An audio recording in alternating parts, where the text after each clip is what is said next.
देखना, जब तुम, अब देखो पहचान बता रहे हैं कि भगवान के सन्मुख हो, जब तुम प्रभु के सन्मुख होगे तो तुम देखना तुम्हारा उत्साह बढ़ेगा।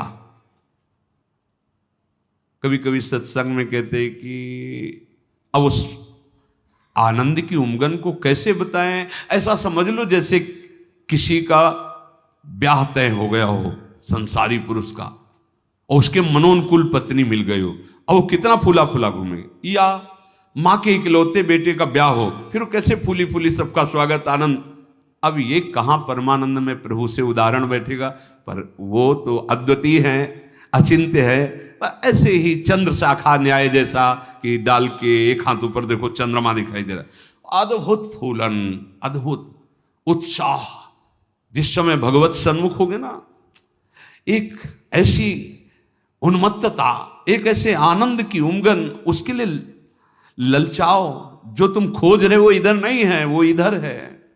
परमानंद, विज्ञानानंद, क्या क्या भगवान की उस आनंद को महापुरुषों ने सजा करके, बहुत सुख में, परमानंद में। निश्चित निश्चित हम कई बार कहा है कि अगर इस ऐसा कुछ होता तो हम कह जरूर देते, भले हमारी कमी होती कि हमारी कमी के कारण नहीं, पर हम कह देते, पर सच्ची कहते हैं। वो उसी आनंद का ये जितना ये आनंद का जो क्षेत्र माना गया शरीर है, भोग है, इसकी तो दशा ही देख रहे हो। आनंद का स्वरूप प्रभु में, ज्यों ज्यों तुम्हारा प्रभु सन्मुख होकर कदम बढ़ेगा तो तुम्हारे अंदर अद्भुत आनंद, अद्भुत उत्साह, अद्भुत उत्कंठा और एक दिव्य शक्ति।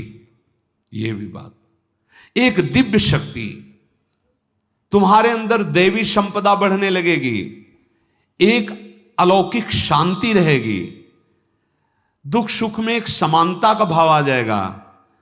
कोई भी भोग तुम्हें प्रिय नहीं लगेगा, नहीं खान पान ते भावे है, नहीं कोमल वसन सुहावे है, सब विषय लगे ते खारा है, हरि आशिक का मग न्यारा है।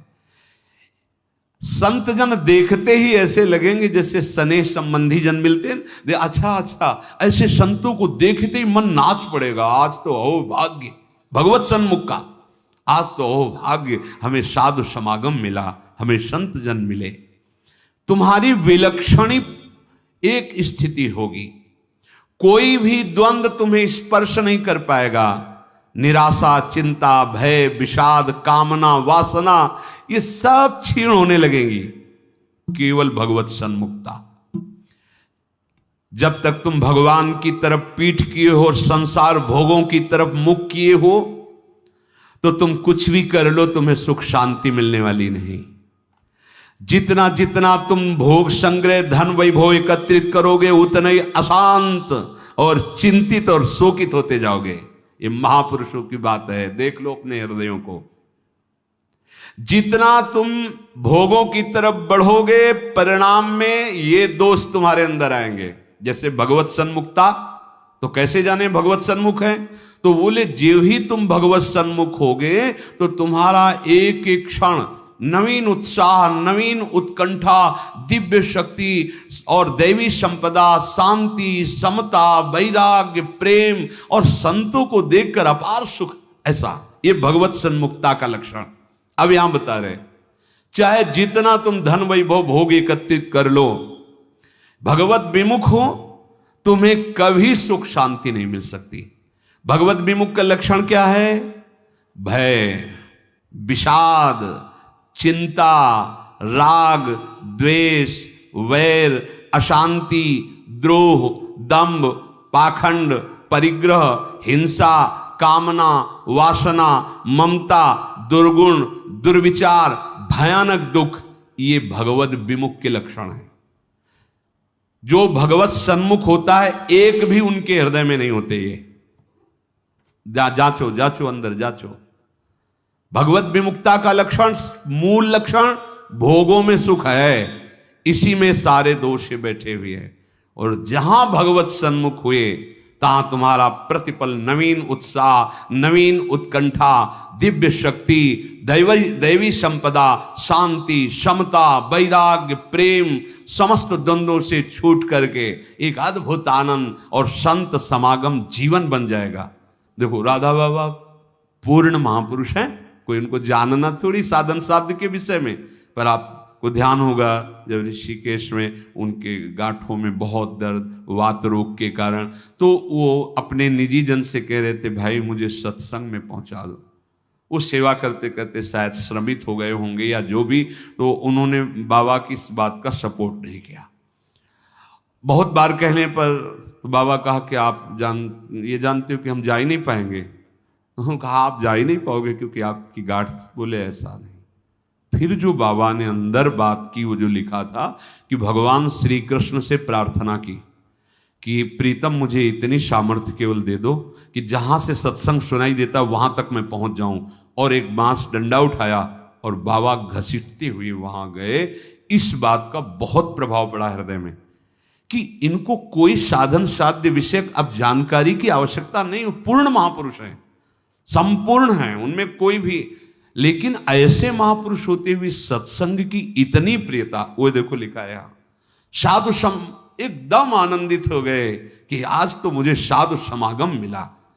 ये भगवत सन्मुख का लक्षण, विमुख का नहीं, भगवत सन्मुख का लक्षण। तो हम अपने को जबरदस्ती मुख मोड़ना होगा। अगर हम इसी जन्म में परम कल्याण चाहते हैं, इसी जन्म में सुख चाहते हैं, मुख मोड़ना हो। जबरदस्ती शब्द लिखा है, जबरदस्ती मोड़ना, हटो हटो। जैसे ये ना कि अब जिस तुम कगार पे खड़े हो, भारी दरार पड़ गई है, जबरदस्ती हटो नहीं तो गिरने वाले हो, धारा में तुम बह जाओगे, डूब जाओगे। ऐसे ही तुम्हारी वही दशा है जैसे हरी हरी घास खा रहा है बकरा और बकरी से सहवास कर रहा है और बड़ा सुख का अनुभव कर रहा है, पर वो कसाईवाड़े में बंद है। वो ये नहीं जान रहा कि अब की नंबर हमारा आ रहा है गड़ासा चलने का, वो नहीं जान पा रहा है। इसी प्रकार आप खान पान, शौक, मौज मस्ती, परिवार, सांसारिक सुख भोग रहे हैं, पर आपको पता नहीं कि काल के कसाईवाड़े में है। मौत का गड़ासा वो बिल्कुल तैयार किए हुए है, बस समय की देरी है, नंबर आपका ही है। सावधान। इसीलिए करे जबरदस्ती भगवत सन्मुख करो अपने मन को, अपने तन को, अपनी वाणी को, अपनी चेष्टा को। कोई उपाय नहीं है बचने का। आपको दिखाई दे रहा क्या है, तो भयभीत कर रहे हैं, आप देख ही नहीं पा रहे हो, भय तो तांडव मचा रहा है। देख लो, ऐसे जरा सी भूमि हुई, हजारों लोग मकान के नीचे दब के मर गए। ऐसे जल में उफान आई, एक लहर आई, प्रांत का प्रांत नष्ट कर दिया। क्या क्या लीलाएं हो रही प्रकृति की, माया की। हमारा भी तो नंबर आएगा ना कोई तो आएगा, काल का रूप, कहीं ना कहीं कोई रोग, कोई घटना, कोई, और हम मस्त हैं जैसे बकरा हरी हरी घास खा रहा है, ऐसा उसको लग रहा है हम बड़े सुखी, ये पता नहीं अगला नंबर हमारा है। तुमको बिना सूचना दिए, बिना राय के तुम्हारी मृत्यु तुम्हारा नाश कर देगी। मृत्यु किसी से राय लेती क्या कि अब हमारी प्रार्थना स्वीकार करें, हम अपना काम शुरू करें, यदि आपकी आज्ञा हो? ऐसा नहीं होता। अगर ऐसा हो तो कोई तैयार नहीं होगा, कोई नहीं तैयार होगा। बिना आपको सूचना दिए, बिना आपकी राय के वो आपका नाश कर देगी मृत्यु। इसलिए वो सहसा आप पर आक्रमण करेगी, उसके पहले आप सावधान हो जाओ। अब वो कब करेगी कुछ पता नहीं है, इसलिए आपको अभी से, इसी सेकंड से सावधानी करनी है। क्या? एक एक वृत्ति को कृष्णाकार कर दो, प्रियालाल के चरणों में लगा दो। बुद्धिमान उपासक सावधान, तुम्हारी जन्म के साथ ही मृत्यु पैदा हो चुकी तुम्हारी। कितने अनुभवी महापुरुष कह रहे सावधान, जब तुम्हारा जन्म हुआ था उसी समय तुम्हारी मृत्यु भी पैदा हो गई है।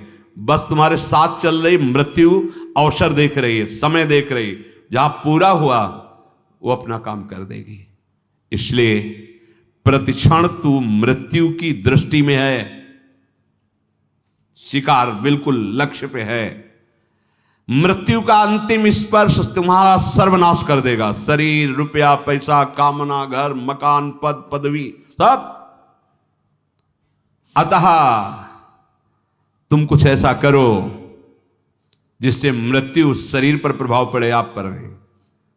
आप कर्ता भोक्ता भाव में, इसलिए आप पर प्रभाव पड़ता है। वो क्या है? इस चक्र से सदा छूट जाने के लिए एकमात्र सब ग्रंथ, सब संत और सब पंथ का निर्णय है सतत भगवत भजन, सतत भगवत चिंतन, प्रभु के आश्रित होकर प्रभु का भजन। एक छोटी सी वस्तु जब भाव में भरकर आप प्रभु को समर्पित करते हैं तो प्रभु से बहुत बड़ी मान लेते हैं। हमारे प्रभु का स्वभाव ऐसा है। पत्रम पुष्पम फलम तोयम ये में भक्ता प्रति। देखो नाशवान वस्तु है ना। अगर एक चुल्लू जल भगवद अर्पण कर दिया, भगवान उतने में प्रसन्न हो रहे हैं। एक तुलसी दल ले लिया, ऐसे एक फूल ले लिया, कोई फल ले लिया, और भगवान भाव में भरकर कहते हैं अशनामी, मैं उसे खा लेता हूं। जैसे फूल सूंघने की वस्तु है, पर भगवान कर मैं पा लेता हूं, पत्ता पा लेता हूं, जल पा लेता हूं, फल पा लेता हूं।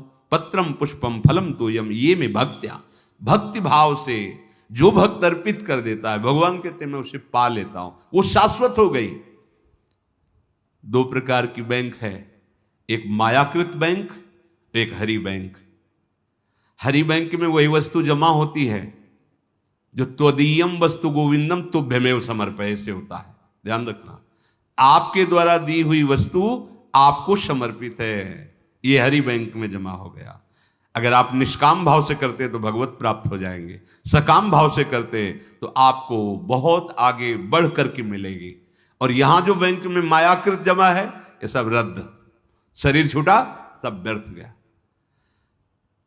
मानव जीवन का एक एक क्षण इतना कीमती है कि उसके बदले में फिर कुछ नहीं है कि हम ये दे करके समय खरीद ले।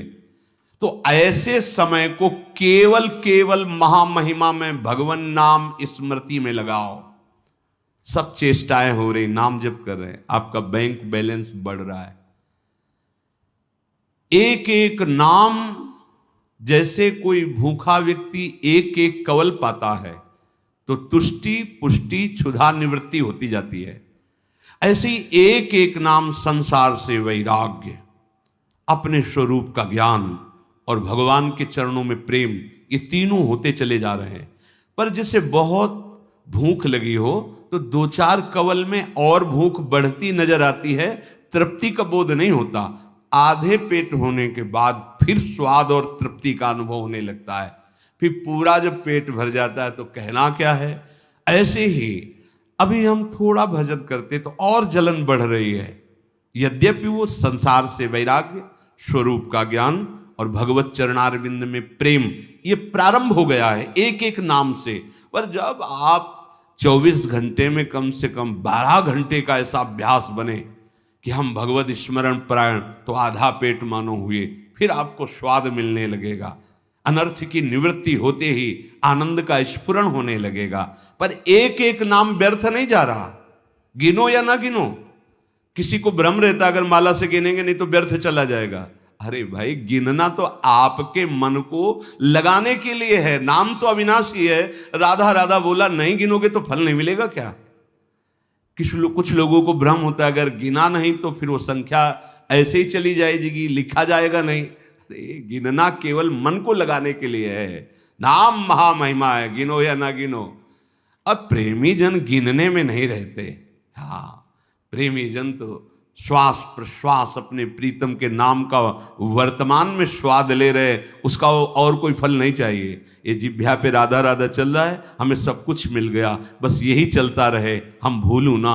इतना स्वाद, इतनी महासुख की वृत्ति उदय होती है। सामने प्रियालाल हृदय आनंद की उफान में, जिह्वा पे नाम, अब उसे क्या चाहिए? जो क्षण चला गया वो लौट